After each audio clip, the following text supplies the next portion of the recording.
Welcome to a new video and a new Xperia 1 Mark IV overheating test after the newest firmware, the .88 version, so the newest firmware that arrived here in Europe end of August, beginning of September.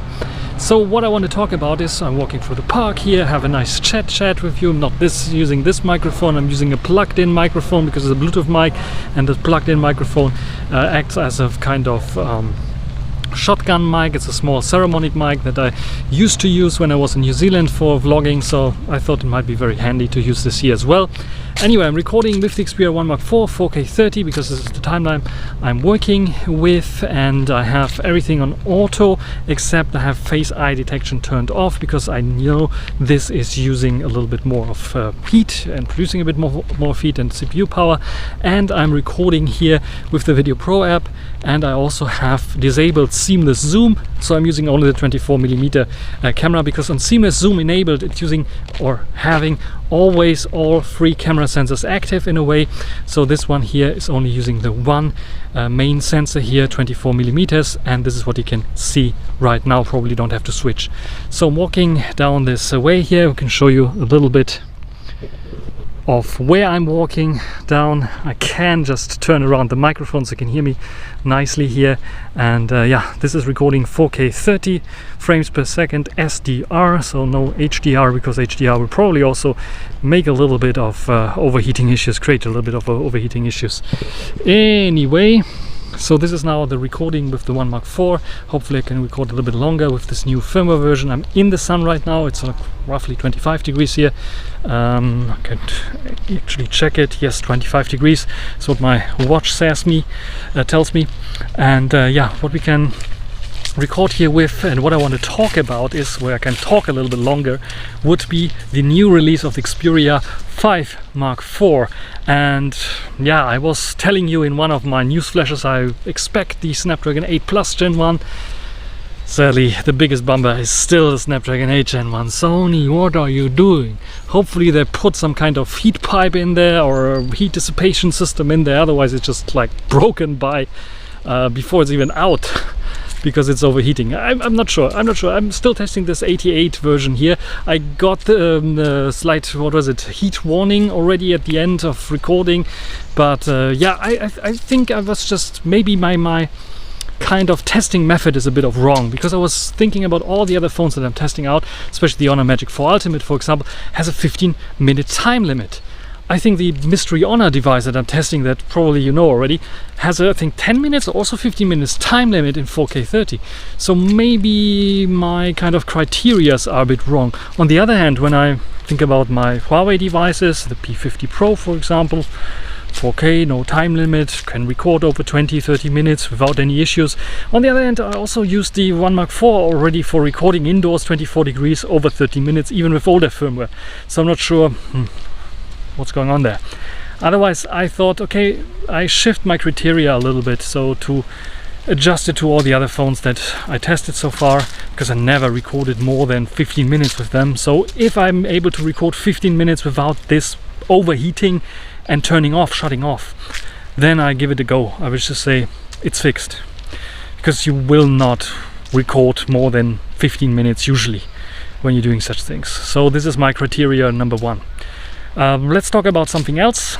Let's talk about the release of the 5 Mark IV. So Snapdragon 8 Gen 1 instead of the 8 Plus Gen 1, and nothing told about the overheating, about the heating issue, about providing some kind of mechanism to cope with the overheating issue, because this, I think, would say, Sony would then just say, okay, we granted you have this overheating issues with the 1 Mark IV, and they never really actually said it. They just pushed out fixes without changelogs. I think there was only a changelog in Taiwan that you had to translate to get to know what's going on, and might be because of legal reasons they have to provide a changelog. I'm not so sure. Anyway, they don't provide any changelogs usually. The good thing is Sony fixed many issues that the 5 Mark lineup had, the 5 series lineup had. For example, no wireless charging. We now finally have on the 5 Mark IV wireless charging. Yes, and I like to do this. And wireless charging is one of the most requested features on the 5 series lineup of Xperia devices, and this is, I think, pretty dope that they include this right now. And yeah, otherwise, what can I tell you?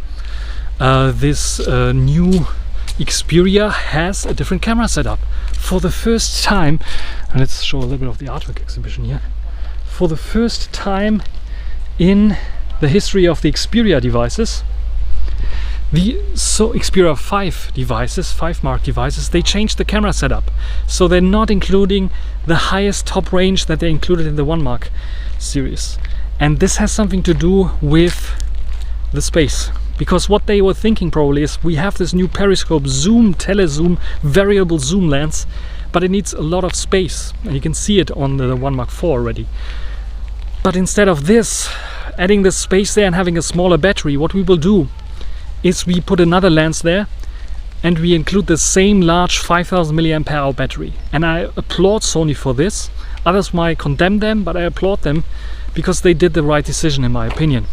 If you have to think about, we don't have enough space, what do we do? Smaller battery, having the nice variable zoom, or larger battery and putting another sensor in. And I think they did the right decision by putting another sensor and having the 5000 mAh battery, because this makes it a battery champ. I know with the Snapdragon 8 Plus Gen 1 they would be top of the notch, even beating the 10 Mark IV probably in terms of battery life. But this time around, okay, with the Snapdragon 8 Gen 1, they're not top of the pop, but they are still very high ranking in terms of battery life. With this 5000 mAh battery in this small device, it's just astonishing for me. And small device is a bit of concern again in terms of heat, because I think they will have some problems with heat. Software cannot fix it. It needs to be some kind of hardware as well. Software alone cannot really fix it. We see it on the 1 Mark IV. It took so many tries for Sony to now I'm on the 88 firmware, I think the 4th firmware or something like this, and now people are reporting, yeah, it's fixed finally. But I had some people reporting about it earlier and it wasn't really fixed. So I hope that they really fixed it now also for the 5 Mark IV. Maybe they added a little bit of hardware there as well that helps with the heat dissipation. Just like only 3, 4, 5 degrees less, and then it's already solved, the issue. So I really hope for this. And otherwise, yeah, what is the camera setup, you ask? It's basically the same minus the periscope zoom. So they updated the ultra wide angle, they upgraded the main camera sensor as well, both still 12 megapixels. And they included a new 60mm 12 megapixel sensor that is also capable of doing 120 frames per second in 4K, which is, I think, the most important feature of the 1 Mark lineup. And it's coming to the 5 Mark lineup, so they keep this basic feature. And I also think the 60mm lens, the 12 megapixels are not really 12 but 48, and they can use this 2.5 times zoom that they have to go up to 4 times lossless or hybrid zoom, maybe even 4.5 or 5 times lossless or hybrid zoom. That would be very awesome and would be a little bit on par with, it might even better than the 1 Mark IV here. Even the 1 Mark IV has real optical zoom, but it's always had some kind of struggle and issues. So yeah, hopefully this is fixed now with the 5 Mark IV. Just looking at the back of the screen if it's overheating or not, and how far or long I was talking already. So yeah, the 5 Mark IV, interesting device, but I think the killer feature would be really putting a Snapdragon 8 Plus Gen 1 in there. This is the only gripe I have with this device, because the 60mm lens I can live with, 5000 mAh battery, reaching battery times maybe a little bit lower than the 10 Mark IV, but very close to the 10 Mark IV, I could imagine. And this is just fantastic for such a performant device. This is just simply what the 10 Mark IV should have been, with more punch and performance. This is like, yes. And the right camera system, yes. This is, yes, Sony, yes. You're doing it right. So yeah, but now I pre-ordered it and I was like, why fucking did I waste my money? Because €1,000. I think the 5 Mark III was only 800 or 900, yeah? 200, 100, at least 100 less. €1,000 are a lot. Why? I'm so stupid. I was weak. I pre-ordered it. And I already have the Zenfone 9, which is pretty much almost better. Nope, the Zenfone 9 is not better because the Zenfone 9 doesn't have this zoom, the telezoom lens. It has a Snapdragon 8 Plus Gen 1, 8 Plus Gen 1, but it doesn't have wireless charging. It is a bit smaller for sure. The more compact device is the Zenfone 9. It has the headphone jack, the same as the 5 Mark IV, of course. The 5 Mark IV I think is lighter. Maybe, I'm not sure. Is it? It's a bit bigger, maybe it's a bit heavier as well. 5000 mAh battery. It's I think a little bit more than the Zenfone 9, so the battery life will be better on the Zenfone 9. It's a bit, yeah, has to be heavier then, and a bit bigger. So I will definitely compare them both with each other because, yeah, Snapdragon 8 Plus Gen 1 will deliver more performance for sure. The problem with the Zenfone is the camera system right now because it's not very solid. Autofocusing issues when I do vlogging, for example, might be a big concern for you. Of course, Gcam can fix it. Gcam can fix almost everything if it's running fine on the device. So just the zoom and the wireless charging is an addition on the 5 Mark IV. But if you're struggling now between the Zenfone 9 and the 5 Mark IV, wait until the 5 Mark IV is out. And me and some other testers tested it in real life, not pre-sample stuff where don't say anything bad, otherwise they don't sell you or don't give you free samples anymore. Kind of testers. I know what I'm talking about, but also because I'm also such a tester in one specific occasion. But I try to be like fair and say, probably they also try to be fair. If something is not working right, they will tell you. Otherwise, yeah, if they did not test it out, for example 5 Mark IV, I did not see any tester yet testing out the overheating issues. Probably they did not do it because it would be a bit unfair, because it's a pre-production device they got like months before and the software was not final yet. So I can understand why they're not doing it and they don't have to do it, but I'm waiting for such a test as well. I will do such a test as well, of course, because I'm also interested if this will overheat or not. And oh, a nice ship passing by here on the Rhine, even though we have very very kind of water here right now, because everything is dry. You can see it here. It looks like autumn, but we have summer. We have end of August. It's actually just simply summer still.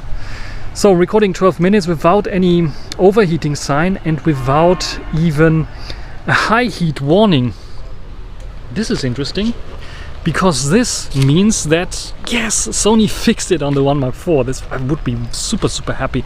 But on the other hand, last time I was recording indoors 24 degrees and I had the high heat warning. Why did I have the high heat warning? Probably because I was using the external monitor, the Sony monitor, in this hand grip. And now I'm walking here, it's like a little bit of wind going on. I'm not walking in the sun is gone for some reasons now. So not directly in the sun, so not heating up so much here.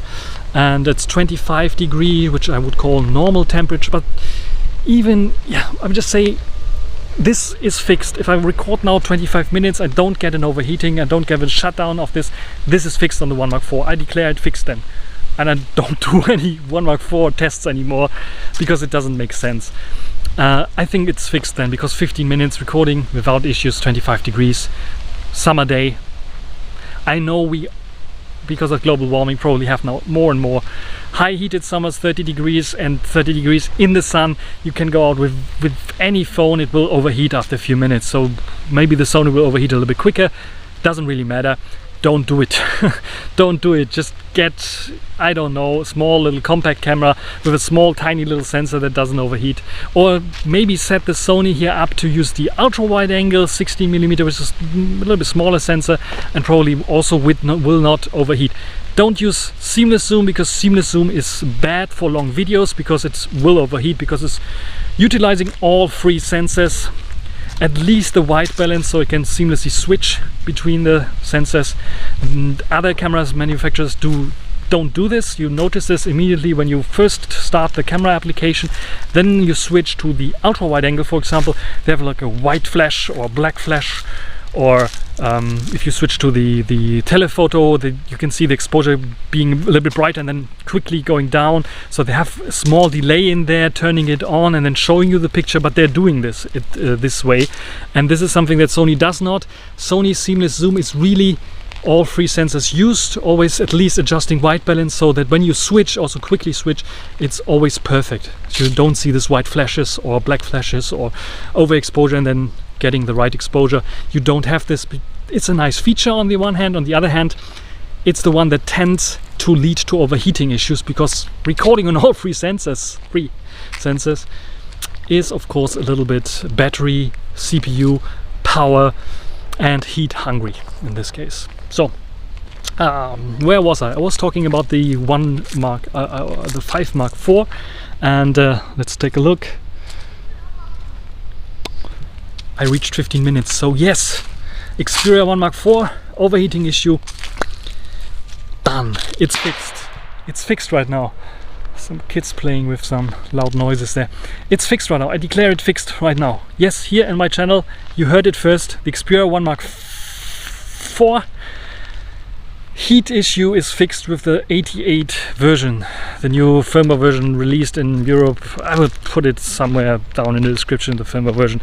It's fixed. I declare it fixed here. I can record outside 25 degrees, summer, without issues recording here. Only using, the thing is, you don't use seamless zoom, like I said, then you won't run into overheating issues so quickly. And 4K 30 I'm recording here. So yes, 5 Mark IV, what can I tell you? There will be videos coming out of the 5 Mark IV for sure. I'm pretty hyped and pumped about it, seeing that the 1 Mark IV has this now fixed, and I could imagine the 5 Mark IV being a smaller device, more handy, more easy to grab eventually. And here I'm switching hands all the time, as you might see, a bit lighter probably as well. Good battery life. Yeah, it's a perfect device, perfect small little compact device if everything's working out. I just wish still Sony put have the Snapdragon 8 Plus Gen 1. Sony, if you're listening and you're still developing and still working on the 1 Mark IV Pro version or something, the successor to the Pro I, put a Snapdragon 8 Plus Gen 1 in there. Just, if you're developing, just stop it and just put a Snapdragon 8 Plus Gen 1 in there. I promise you, it's better. It's better for your marketing, it's better for everything, because everyone else that brings out a smartphone right now that's a high-end smartphone puts a Snapdragon 8 Plus Gen 1 in. Even Samsung that developed the fucking 8 Gen 1 is putting 8 Plus Gen 1 chips in. So Sony, don't be a fool, put 8 Plus Gen 1 in, or put a super duper heat pipe in there in the Xperia Pro i2 or 1 Mark IV Pro version or something like this. Put a heat pipe in there so it is fixed. And yeah, this was a bit of spitting because I'm so excited about the 5 Mark IV. But I'm a bit concerned about the 5 Mark IV as well.